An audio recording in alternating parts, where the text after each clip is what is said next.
Good morning, everyone. Welcome to my channel. Today we will learn the method cofactor expansion. We can also call it Laplace expansion method to find the determinant of a matrix. First, we will learn the minor of a matrix and the cofactors of a matrix. And after that, using these cofactors, we will determine the determinant of a matrix using cofactor expansion method. Okay, the definition of a minor is let A equals to the matrix Aij be an n cross n square matrix और हम अगर कोई square matrix है उसको हम n cross n square matrix है तो उसको हम n स्क्वायर मैट्रिक्स भी कह सकते हैं then the minor of the element Aij of A is the determinant of the matrix obtaining by deleting the ith row and jth column of A denoted by Mij. यहाँ पे देखिए कि the minor of the element, आपके पास जो minor होता है किसी भी मैट्रिक्स का वो हर एलिमेंट का हम डिटरमिन करते हैं, या जिस पर्टिकुलर एलिमेंट का हमें माइनर फाइंड करने को कहा गया हो हम उस एलिमेंट का माइनर फाइंड करते हैं। तो आपके पास किसी भी एक एलिमेंट का किसी भी रैंडम यहाँ पे ए आई जे एंट्री लिखी हुई है या एलिमेंट लिखा है हुआ है मैट्रिक्स ए का, तो आपके पास एंट्री ए आई जे का माइनर है। डिटर्मिनेंट लेना होता है आपने उस मैट्रिक्स का जो मैट्रिक्स आपके पास आता है ith रो और jth कॉलम डिलीट करने से। तो इसको देखते हैं एक एग्जांपल से। यहाँ पे मैंने matrix A of order n square matrix को यहाँ पे इसकी जनरल फॉर्म जो है वो लिखी है, जिसकी हमारे पास n रोज हैं हमारे पास इस मैट्रिक्स की और n कॉलम्स हैं। तो ये स्क्वायर मैट्रिक्स है ऑफ ऑर्डर n और मैंने डिटेल में जो है अपने मैट्रिक्स के ऑर्डर के और जो एलिमेंट्स के हम यहाँ पे पोजीशंस मेंशन करते हैं वो अपने जहाँ पे डेफिनेशन ऑफ मैट्रिक्स करवाया जिस लेक्चर में वहाँ डिटेल से ये डिस्कस किया है। ओके स्टूडेंट्स, हम माइनर को एक एग्जांपल से समझते हैं कि how can we take the minor of an element of a matrix.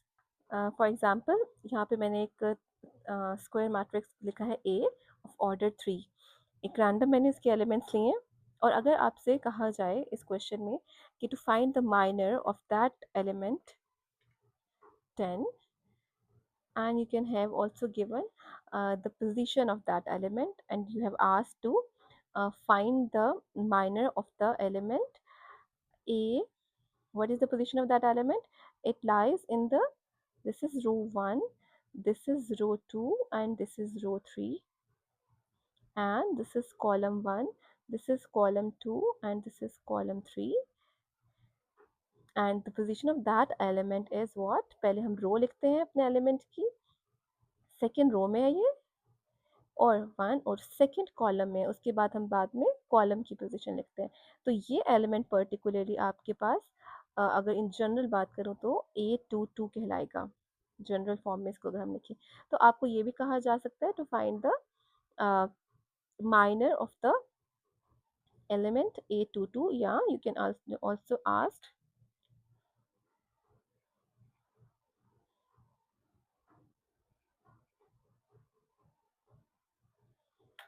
Simple by definition of the minor. आपको इस एलिमेंट का माइनर लेना है तो आपने इसी एलिमेंट का जो है कॉरेस्पॉन्डिंग रो कैंसिल करनी है और इसी एलिमेंट की कॉरेस्पॉन्डिंग कॉलम कैंसिल करना है और जो आपके पास रिमेनिंग टर्म्स बचेंगी उसको आपने डिटर्मिनेंट फॉर्म में लिखना है।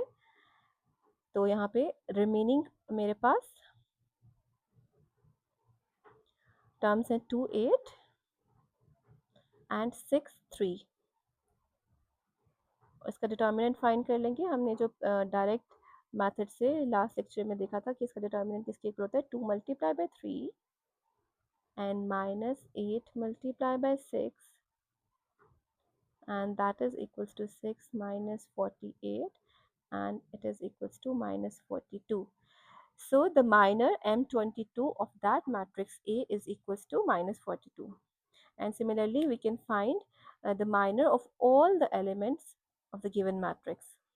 Okay, next we will see that what is a cofactor and how can we find the value of a cofactor. The cofactor of Aij is any arbitrary element of a matrix A. Denoted by capital A I J. किसी भी matrix का कोई भी अगर आपने random element लेना है और उस एलिमेंट का को फैक्टर फाइंड करना है तो उसको हम डिनोट करेंगे कैपिटल ए आई जे से, और उसकी वैल्यू किसकी इक्वल होगी, द के cofactor of the element I J at the position I J equals to -1 की power I plus J and multiply with minor of the element aij of the minor of the element -1 की power I plus j and multiply with the minor of the element ij। इसको समझते हैं एक example से। यहाँ मैंने एक matrix लिखा है A which is a 4 square matrix and let we have to find uh, the cofactor of the element 11। ठीक है, let we find the we need to find the cofactor of that element। तो इसके लिए इसकी position सबसे पहले हम देखते हैं कि इस एलिमेंट की पोजीशन हमारे पास क्या है। अगर मैं इस एलिमेंट को रिप्रेजेंट करूं ए से, तो इसकी पोजीशन है 1 2, it lies in the third row and 1 2 3 4 fourth column, so this element is at the position 3 4।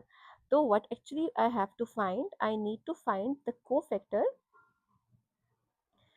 Cofactor को मैं डिनोट करती हूँ कैपिटल ए से और साथ में लिखती हूँ एलिमेंट की position which is 3 4।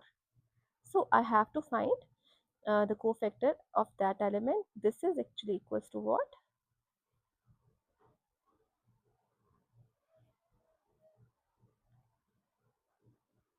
this is actually equals to cofactor of element 11 or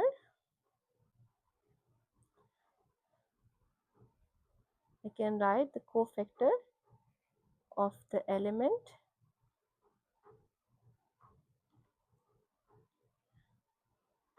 at the position 3 4। अच्छा, ये सिर्फ स्टूडेंट्स मैंने आप लोगों की अंडरस्टैंडिंग के लिए लाइंस लिखी है, वरना नॉर्मली हमारे पास ये नोटेशन, ये वर्ड्स यूज़ नहीं होते। ये हमारे पास जो कोफैक्टर की नोटेशन है वो हमारे पास यही यूज़ होती है। तो ये मैंने सिर्फ आपको क्लियर करने के लिए थोड़ा सा समझाने के लिए लिख दिया है। देखते हैं by definition this A cofactor of this element किसके इक्वल होगा, -1 की पावर आई जे। आई जे क्या है, आई है हमारे पास the number of row and J is here the number of column. किस कॉलम पे, थर्ड रो में 3 plus 4 is the number of column which is fourth column है, और इसके साथ हमने मल्टीप्लाई करना है, फाइंड करना है minor of that element m34। तो अब -1 की पावर 4 प्लस 3 इज 7, और यहाँ पे अब आप देखें m34 किसके इक्वल होगा, ये होगा इक्वल्स टू डिटर्मिनेंट के। किस डिटर्मिनेंट के इक्वल होगा, जब हम इस एलिमेंट की जो कॉरेस्पॉन्डिंग रो को कैंसिल कर देंगे और इसी एलिमेंट की कॉरेस्पॉन्डिंग कॉलम को कैंसिल आउट कर देंगे, तो जो मेरे पास रिमेनिंग एंट्रीज बचेंगी उसका डिटर्मिनेंट लेंगे which are 0 to 9 6 8 2 and 2 3 4। So this is the cofactor of the element 3 4। Determinant को फाइंड कैसे करना है, उसके लिए जो हमने प्रीवियस मेथड पढ़ा था, हम सारोज मेथड यूज़ कर सकते हैं, या फिर हम जो आगे नेक्स्ट लेप्लास एक्सपेंशन या कोफैक्टर एक्सपेंशन पढ़े हम उसको यूज़ करते हुए अपने डिटर्मिनेंट को सॉल्व कर सकते हैं। स्टार्ट करते हैं अपना टॉपिक, कोफैक्टर एक्सपेंशन और Laplace expansion to find the determinants. To find the determinant of a matrix, we can expand along a row or a column of a matrix। सबसे पहले हमें क्या करना होता है इस मेथड में कि हमें कोई सी भी एक रो या कोई सा भी एक कॉलम चूज कर लेना होता है, और हम उसके थ्रू हम अपने मैट्रिक्स को एक्सपैंड करते हैं to find the determinant. Next देखते हैं the determinant of a square matrix A is equals to A I J. ये आप जनरल फॉर्म लिखिए मैंने स्क्वायर मैट्रिक्स की। तो डिटर्मिनेंट किसका इक्वल होता है फॉर अ स्क्वायर मैट्रिक्स, यहाँ पे इंपॉर्टेंट पॉइंट आपने याद रखना है कि डिटर्मिनेंट हमेशा हमारे पास एक स्क्वायर मैट्रिक्स का होगा, is equals to the sum of the products obtained by multiplying the elements of any row or column by their respective cofactors। means determinant of a matrix equal होता है कोई भी एक रो चूज़ करूँगी या column choose करूँगी जिसके through मैंने एक्सपैंड करना होगा अपना मैट्रिक्स, उस रो के हर एलिमेंट को मैं मल्टीप्लाई करूँगी उसी एलिमेंट के कोफैक्टर के साथ और एंड पे ऐड कर दूंगी। तो ये डेफिनेशन है हमारी इसकी, और इसका मैंने जनरल फॉर्म लिखी है। ये आपके पास नॉर्मली ज़्यादातर यूज़ होती है जब आपके पास प्रूफ्स आते हैं करने के लिए। तो हमारे पास आपने ये you have to memorise this form in order to prove some of the properties of the determinant. तो डिटर्मिनेंट ऑफ ए किसके इक्वल है? If we expand the matrix through ith रो, अगर मैं ith रो चूज करती हूँ जिसके थ्रू मैं अपने मैट्रिक्स को एक्सपेंड कर रही हूँ, तो this equals to ai1 this ये एलिमेंट है ith रो का फर्स्ट एलिमेंट मल्टीप्लाई उसी के कोफैक्टर के साथ, प्लस ith रो का सेकेंड एलिमेंट मल्टीप्लाई बाय उसी का cofactor, plus up to so on ith row का nth एलिमेंट और multiply with the cofactor of the same element. और इसको हम यहाँ पे समीशन की फॉर्म में, इस फॉर्म में मैंने इसको लिख दिया है। इसको मैं एक शॉर्ट फॉर्म में आपको करके दिखाती हूँ कि अगर कंसिडर करें हम एक 3x3 मैट्रिक्स को,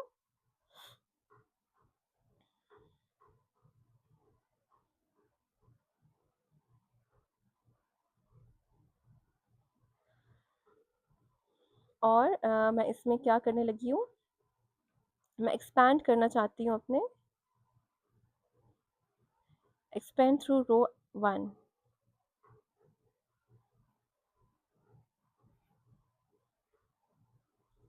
तो मेरे पास ये जनरल फॉर्म किस फॉर्म में कन्वर्ट हो जाएगी?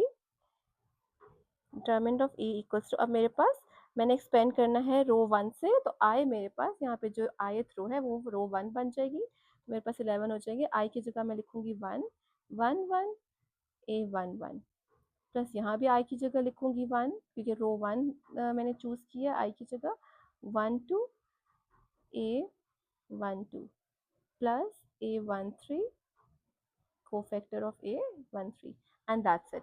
Why? Because our matrix is of order 3 cross 3, तो मैं यहाँ पे 3 पे स्टॉप हो जाऊँ क्योंकि मेरी जो ith रो की एलिमेंट्स हैं वो 3 एलिमेंट्स हैं क्योंकि मेरे पास मैट्रिक्स 3 ऑर्डर का है। तो हमारे पास फॉर्मूला था अगर मैं किसी रो के थ्रू अपने मैट्रिक्स को एक्सपैंड कर रही हूँ, और अब हम फॉर्मूला लिखते हैं कि अगर मैं चाहती हूँ किसी कॉलम के थ्रू अपने मैट्रिक्स को एक्सपैंड करना, that our formula becomes determinant of A equals to A1j cofactor of that element plus A2j multiplied by cofactor of the same element plus up to so on ANJ और multiply with the cofactor of the same element. अब यहाँ पे देखिए पहले जब हम आई के through expand करे थे तो मैंने आई को फिक्स कर दिया था, रो को मैंने आई थ्रू फिक्स कर दी थी। अब मैं यहाँ पे जेथ कॉलम के थ्रू एक्सपैंड कर रही हूँ तो मैंने जे को फिक्स कर दिया। अब ये मेरे पास जेथ कॉलम की सब एंट्रीज हैं और ये इसकी जनरल फॉर्म है। की शॉर्ट फॉर्म देखते हैं that for a 3x3 matrix, now the matrix is not n matrix n square matrix, now for a 3x3 matrix, and if now we want to expand through first column not the jth column, तो इसकी form हमारे पास क्या बनेगी? Determinant of A किसके equal हो जाएगा? अब आपके पास j जो है वो फर्स्ट कॉलम है, यहाँ पे j इक्वल टू 1 हो जाएगा। तो आपने जहाँ j है उसकी जगह हम 1 पुट करेंगे, a11 plus a21 plus a31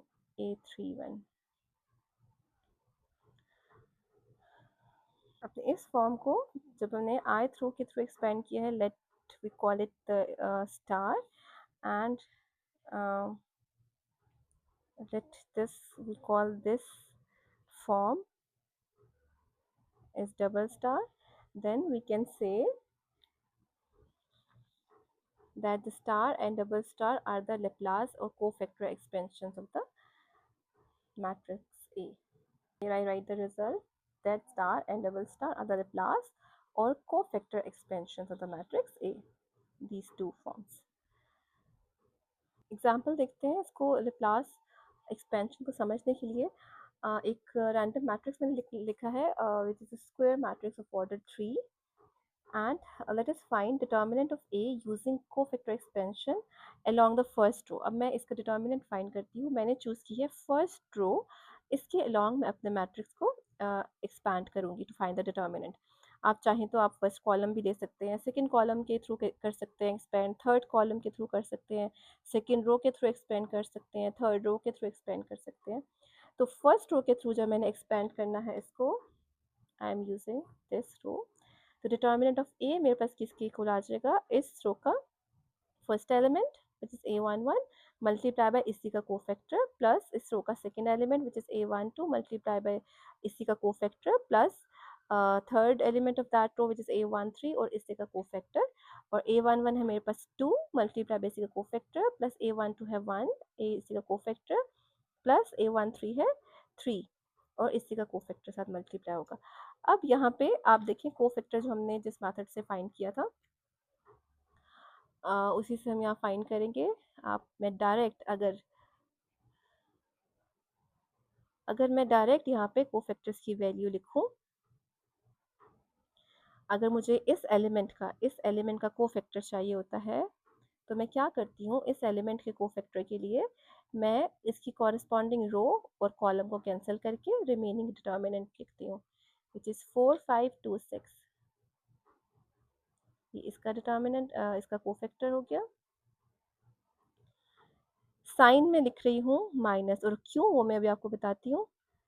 अब मैं a12 का कोफैक्टर लिख रही हूँ, a12 मेरे पास ये टर्म है, इसका कॉरस्पॉन्डिंग रो और कॉरस्पॉन्डिंग कॉलम को जब मैं कैंसिल करूँगी ये और ये, तो मेरे पास पीछे जो टर्म्स बचेंगी वो हैं 0 5 1 6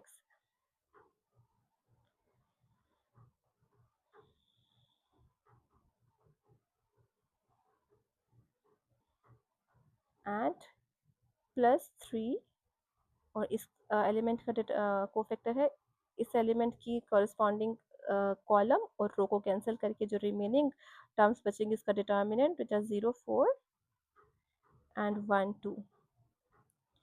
अब यहाँ पे जो मैं फार्मूले में पुट करके और यहाँ पे अपने माइनर के साथ के साइंस को चूज़ करूँगी, ये प्लस है या माइनस है, तो उसके लिए मेरे पास एक शॉर्ट ये मेथड होता है कि मैंने साइंस अपने लगा दिए हैं डायरेक्ट ही यूजिंग द साइन पैटर्न।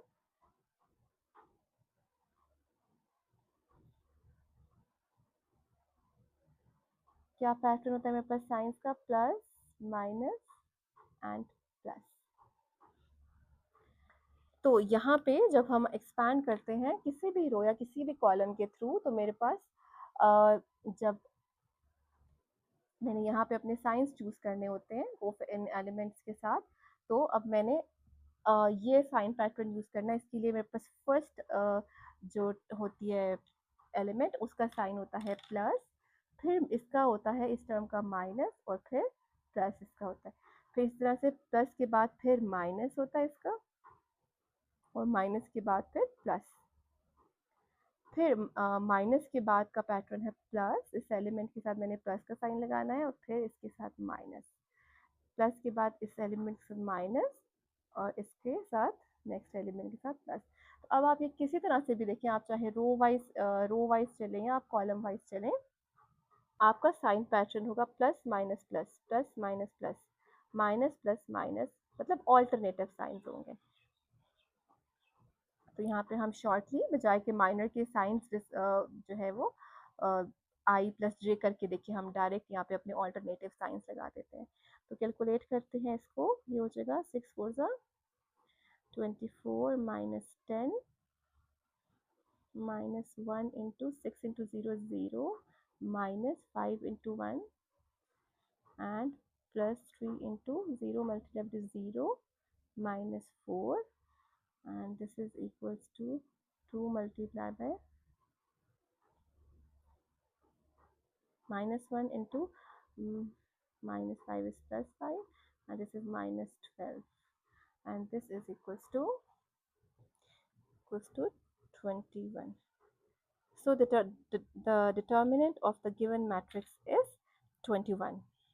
तक हमारा क्वेश्चन जो है कंप्लीट हो गया है, लेकिन मैं आपको इसी मैट्रिक्स को किसी डिफरेंट कॉलम्स के थ्रू एक्सपैंड करके दिखाती हूँ और डिटर्मिनेंट फाइंड करती हूँ और देखते हैं कि हमारा आंसर सेम आता है। और यहाँ पे मैंने चूज़ किया है, now let's expand through column 3। अब मैं अपने मैट्रिक्स को कॉलम 3 के थ्रू एक्सपैंड करती हूँ। उसके लिए मेरे पास डिटर्मिनेंट ऑफ ए किसके इक्वल होगा, कॉलम 3 का फर्स्ट जो एलिमेंट है विच इज़ 3 और इसी का कोफैक्टर। इसकी पोजीशन है इस एलिमेंट की 1 3 because it is in the first row and third column. फिर नेक्स्ट है प्लस, नेक्स्ट एलिमेंट है इस कॉलम का 5 प्लस 5 और इसी एलिमेंट का कोफैक्टर है 8 2 3 क्योंकि इस एलिमेंट की पोजीशन है 2 3 second row third column. Plus next element 6 multiply by इसी का कोफैक्टर A33।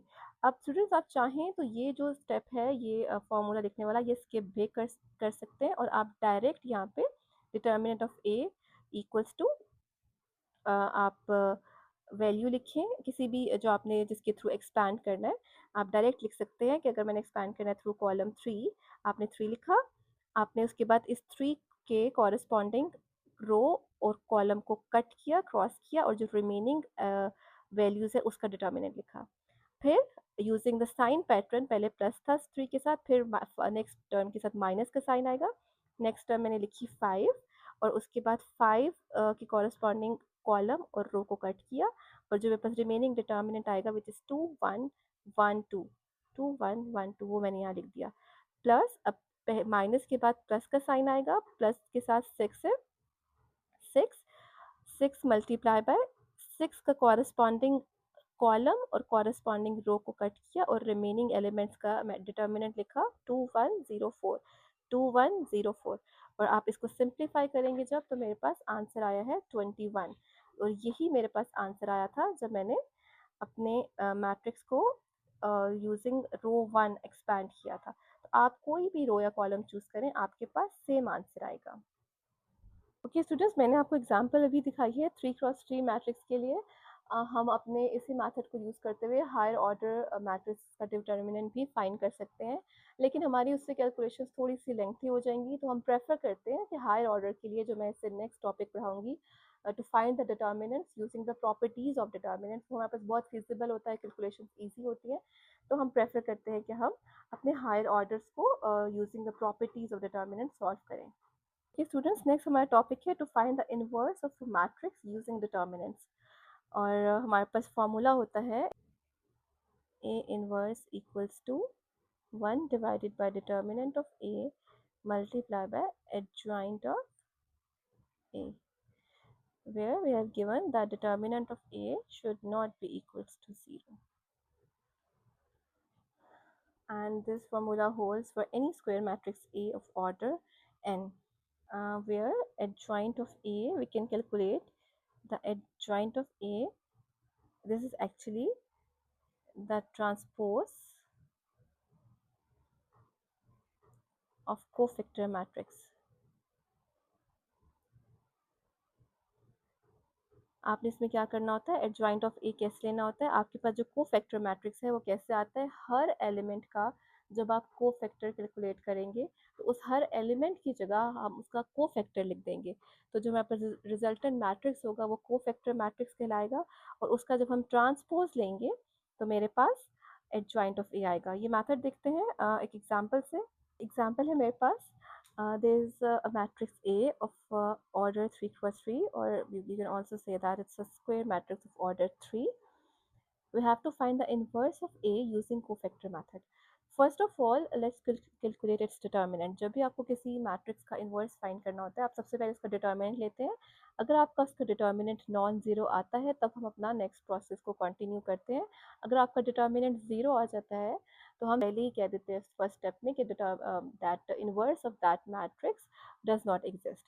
तो डिटर्मिनेंट के लिए सबसे पहले मैंने क्या किया है, determinant of A equals to मैंने एक्सपैंड किया है यूजिंग कॉलम 1।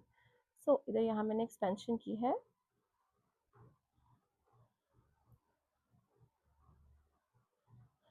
कॉलम 1 है क्योंकि यहाँ पे 0 था तो मैंने प्रेफर किया मेरे पास कैलकुलेशंस कम हो जाएगी कि मैं कॉलम 1 के थ्रू एक्सपैंड करती हूँ। तो फर्स्ट एंट्री है मेरे पास कॉलम 1 की 2 2 लिखी और यहाँ पे फिर मैंने 2 की कॉरस्पॉन्डिंग कॉलम और रो को कैंसिल किया और रिमेनिंग डिटर्मिनेंट लिखा विच इज़ -4 2 -1 5। नेक्स्ट एंट्री है 0, 0 के साथ आप जब मल्टीप्लाई करिए कोई भी डिटर्मिनेंट तो वो आपके पास 0 आंसर देगा। मैंने इसको स्ट्रेट फॉरवर्ड -0 लिख दिया। इसका जो भी डिटर्मिनेंट होगा वो 0 से मल्टीप्लाई होकर 0 बन जाएगा, तो आपको इसको लिखने की ज़रूरत ही नहीं होती जो एलिमेंट आपके पास 0 आता है। नेक्स्ट एलिमेंट है मेरे पास इस कॉलम का 1। ओके, हम अपना साइन पैटर्न देखते हैं, प्लस माइनस प्लस, प्लस 1 और इसके साथ डिटर्मिनेंट लिखना है मैंने 1 के एलिमेंट का कॉरिस्पॉन्डिंग कॉलम और रो को कैंसिल किया और जो रिमेनिंग मेरे पास एलिमेंट्स है उसका डिटर्मिनेंट लिखा विच इज़ 3 माइनस 4 2। सिंप्लीफाई करेंगे अपनी इन कैलकुलेशंस को, तो 2 multiply by -4 into 5 to -20 and -2 minus minus plus 2 is this. Then ये टर्म 0 हो गई, फिर +1 multiply by 3 into 6 minus minus plus 4, फिर माइनस के साथ हम 4 4 ज़ा 16। तो सिंप्लीफाई किया है तो मेरे पास आंसर आया है -46। तो as my determinant is not equals to 0, तो इसका इन्वर्स जो है गिवन मैट्रिक्स का पॉसिबल है। लेट्स